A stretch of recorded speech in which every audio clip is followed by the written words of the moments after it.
Brandon, I think this is the first time we talked to you since you've been at State, but I guess what kind of went into your decision to transfer to Mississippi State, and kind of talk us through kind of what stuck out about this program and why you decided to come? Yeah, they actually came out to me pretty late in the recruiting process. They didn't hit me up until like December. Coach Alan Tucker hit me up, and it's one of the first SEC schools that reached out to me, and that meant a lot to me. When I entered the portal right away, I told my parents that the first schools that contact me, those are the ones that I'm gonna look at the closest because those are the ones that really want me. That was a big thing too, is a place that wants me and needs me instead of wants. And when I took my visit out here, I came on a visit with like 26 of the commits. So it was a cool experience for that. I've never experienced that before. So it was cool being around the guys because they're recruiting you while you're here. Most other visits I had, we're all looking at it, we're all just like dissecting it, but everyone was having a good time. It was a really good family feel. And it was really nice, honestly. Next, we'll go to Steve. Brandon, I suspect Mississippi State fans are big fans of the transfer portal right now and the grad transfer rule with you and KJ and Tyrell both coming along. What's it been like for you two former Pac-12 guys, been able to kind of bond and kind of share the same experience coming to Mississippi State?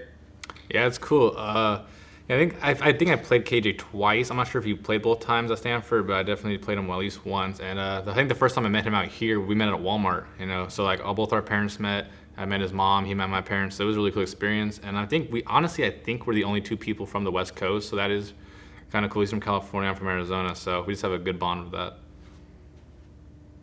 Tyler. Hey, Brandon. Jace Chrisman's a guy who's made a lot of big kicks at Mississippi State, and he's been here a while. What was that competition like over the offseason, going head-to-head with him, a guy who has been here for a while? And how would you describe your relationship with Jace as well? Yeah, me and Jace are really good friends. We're still competing every day out there. He's a really good kicker. He pushes us. I push him. He pushes me every day. Every day we chart field goals, so it's never over. And he's a really good guy. Ben. Brandon, you kind of mentioned you and KJ both coming from the opposite sides of the country. I mean, what's it? How much has that been something together? You guys kind of adjusting to small town Mississippi from Arizona and California, and I guess what's that kind of been like? Yeah, I can't speak for him, but I'm definitely a city person. I come from Tempe, Arizona, and it's like a college within a city. So I've never really been a big woods person or going camping. But out here, I really like, I have a nice apartment. Honestly, my apartment out here is nicer than what I had in Arizona. So I usually stay inside, especially with COVID going on. I don't go out too much. But, I really love the college feel out here. This is a college town, and I wanted to get away from a small town, from my hometown. I want to get out and branch out, and I'm really happy with my decision so far. Steve. Coach Matt Brock coaches linebackers and special teams. Kind of an interesting, combination there. But what are some of the things that maybe he's helped you on to help you become a better kicker, and maybe some things that he still wants you to work on?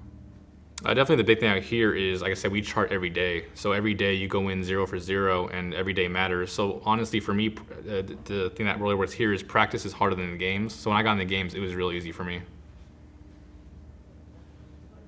We'll go back to Ben. Brandon, when you're kicking in an empty Tiger Stadium, I guess obviously there's less fans and all, but what are the optics kind of like for a kicker? I mean, what are you looking at? Are you looking at goalposts? Are you looking at behind? I mean, how does that kind of change what you're looking at when you're taking a kick? And I guess what was Saturday kind of like for you as well? Yeah, for me at the LSU, they had the All-State hands, so they had the little hands that are like this behind the upright. So I aim right down the middle for those. But honestly, I kind of wish they had full fans, and I was really expecting that when I committed here. I saw the schedule. We play at Bama, at LSU. I wanted those full pack, but it was still loud for what it was. The 25%, it was still loud, and I didn't really notice the non-fans. When I'm in a game, I'm laser focused, so all I'm seeing is the uprights, anyways. Joel.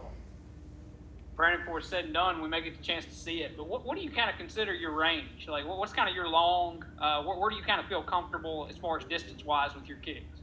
My longest in a game in high school was 58. During this last game, the range was 55, but usually it'll change throughout the game. They'll ask me if it's like a 57. They'll ask, hey, how you feeling, or if there's a wind a certain way. So it kind of changes throughout the game, but right now it's about 55. David. Brendan, what did it feel like to put the first points of the board on for Mike Leach's air raid offense? The kicker provided the first points. Yeah, that was super cool. Going into it, just a normal kick, but after I was like, wow, I scored the first points for like our season. I scored the first points against the defending national champions. It was a big deal to me. Back to Ben. Brandon, just to have those first couple kicks under your belt and now going forward, I guess, what did that feel like? And I guess, how do you kind of approach the rest of the season? I mean, do you feel like it's still a competition day to day with Jace, or how are you guys kind of going about it? Well, I compete myself the most, honestly, and every game you start 0-0. I mean, just because this last, like Coach Leach says, this after 24 hours you got to forget the next thing and go to the next game, because the last game doesn't matter.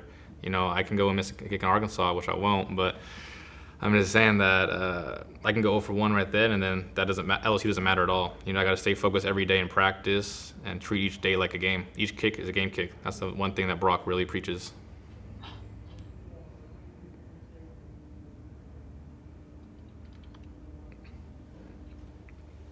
Anything else, guys? Okay, thanks, Brandon. Thanks, guys.